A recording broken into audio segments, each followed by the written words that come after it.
উপজেলা অফিসার হইতাম, আজকে আমি ডিসি হয়ে যেতাম। ওই আশ্বাসটা মেটানোর জন্য আমি সেনাবাহিনী কমিশন র্যাঙ্কেও পরীক্ষা দিচ্ছি।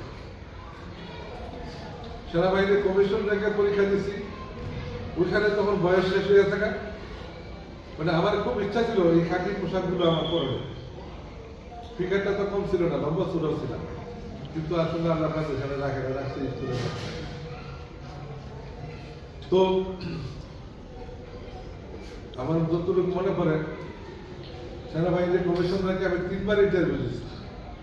তৃতীয়বারে কি আমি অনেক দূর এগিয়ে গেছিলাম। আপনারা তো জানেন আইএসএসবি একটা টেস্ট, প্রথম ফিজিক্যাল হয়, পরে রিটেন হয়, এরপরে আইএসএসবি ইন্টেলিজেন্স এরকম একটা কোন মিনিটে আমার মনে নেই।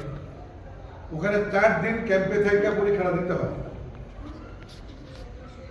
হ্যাঁ, 4 দিনের ভিতরে